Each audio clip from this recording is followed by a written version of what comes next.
Hello class, good day. So today tuturo ko sa inyo yung financial statements, reporting entity, and underlying assumptions. So let's start first muna dito sa types of financial statements.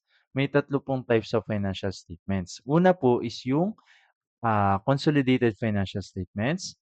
Next, unconsolidated financial statements.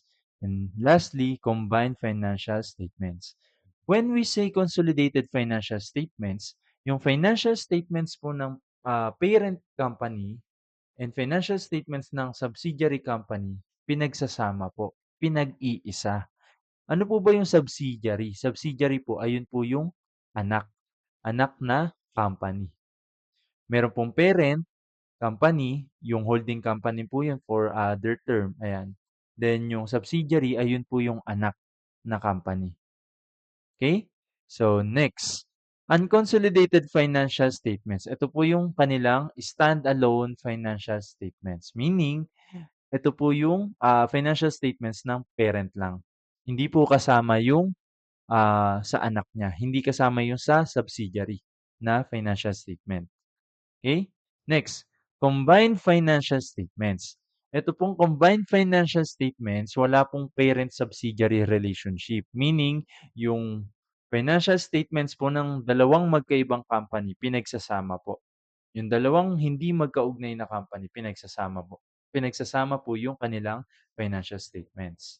Paano po ba ginagawa yung pagsasama ng financial statements? Pinagsasama lahat ng assets, pinagsasama lahat ng liabilities. So, yung assets, lahat ng magkakaparehas na assets or classification ng assets, pinagsasama po according to their classification. Ganun din po sa liability. Okay? So, next. Next po is yung reporting period. Meron po tayong tinatawag na interim and annual basis. Yung interim po, ibig sabihin po niyan, nagre-report po yung company, hindi po umaabot ng pang-isang buong taon yung report niya. Kumbaga meron lang pong scope. For example, quarterly, semi-annual yung cover, basta hindi po pang-isang buong taon. So, yun po yung interim. Then next is yung annual basis. Annual basis, syempre po, pang-isang buong taon. Most commonly po kasi kaya tayo nagre-report ng pang-isang buong taon or kada taon is kasi po yung mga government requirements natin, hinihingi po yan after a year. So, every year talaga dapat nagpo-produce po tayo ng report. Okay? Next, time period.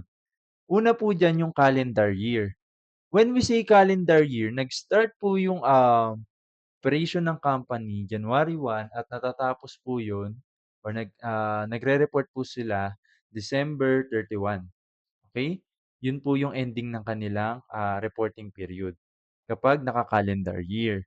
Kapag fiscal year naman po, any date, basta po hindi nagtatapos sa December 31 yung kanilang report. Okay? Ibig sabihin po, kung nag-start sila ng February 1, ang tapos po ng kanilang report, January 31. Okay? Ganun po. Basta hindi po siya sasakto na pang December 31. Pero 12 months po yung katumbas kapag fiscal year. Ganun din naman po sa calendar year. Ang pinagkaiba lang, kailan mag-i-start at kailan matatapos. Next, reporting entity. Yung reporting entity po, sila po yung required or yung pinili para makapag-prepare ng financial statements.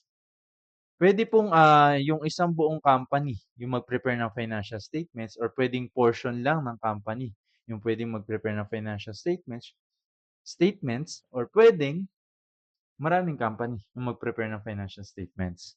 So, ang ano dito, ang pinaka-essence is dapat they are required or chooses to prepare financial statements, whether isang buong company, portion ng company, or more than one company. Okay?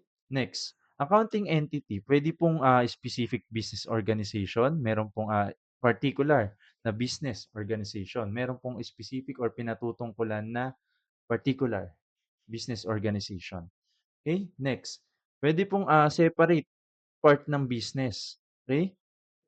Pwede po yon na tawaging accounting entity. Then next is pwede pong independent na accounting entity. Puwede pong, for example, wala po siyang parent company. Siya talaga po yung, primarily nag-ooperate para sa sarili niya. Wala siyang parent company, hindi rin siya subsidiary. Okay, yun po yung tinatawag nating accounting entity. Kapag consolidated po, kaya po sinabi ditong consolidated financial statement is the exception, yung, dalawang company po, parent and subsidiary, pinag-iisa po sila para sa isang report. So, iisang accounting entity po yung treatment sa kanila, okey? Kumbaga 'pag accounting entity po, parang sinasabi na separately, eto ka, okey? Pero sa consolidated financial statements po, kahit na sabihin mong merong parent company and merong subsidiary company, kapag nagpe-prepare po ng consolidated financial statements, nagiging isa po sila. So, yun po yung ano niya, yung parang pinaka-thought bakit consolidated financial statements is the exception. Okay? Next, monetary unit. Meron po tayong tinatawag na nominal peso and constant peso. Nominal peso, ito po yung for example, ano po ba yung nakikita nyo sa record nyo? Okay? Ano po ba yung currently nasa record nyo? Yung sa constant peso naman po, ito naman po yung tinetest mo yung purchasing power ng company, ng money, ng pera mo. Kasi alam naman po natin na yung value ng pera nagbabago po 'yan, okey? Yung purchasing power niyan bumababa. Pero bakit tinawag na constant peso? Kasi nga po sa record mo constantly parang 'di nagbabago yung, halaga ng pera. Kumbaga true records lang. Pero in reality nagbabago talaga 'yan, yung value niyan, yung purchasing power niyan. Kumbaga constant lang sa record mo pero yung value niyan nagbabago. So kailangan mo po na i-revalue kung merong pagbabago sa halaga ng pera mo or merong pagbabago sa halaga ng mga ari-arian mo. Okay, next. Going concern. Ito po yung nag-iisang underlying assumption na sinabi ng standard. Ibig sabihin po nito, yung company kaya niya pa pong makapagpatuloy ng operation for at least 12 months. Okay? Or for longer 12 months, puwedeng gano'n din. So, ang nag-a-assess po neto is yung management ng company kung kaya pa po nila makapagpatuloy. Then ine-evaluate po ng auditor kung, justifiable po yung, assessment ng management. Okay? So, ito po yung default natin, going concern. Kapag nag-prepare po ng financial statement yung company, ang assumption, going concern po sila. That's the default assumption kapag financial statement po yung kanilang prepare.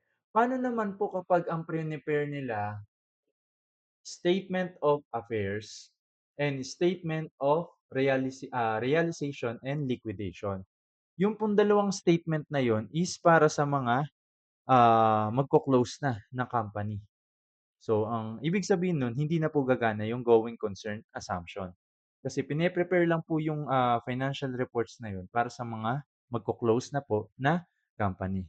So, yun lang yung cover ng ating discussion for financial statements, reporting entity, and underlying assumptions. Thank you po.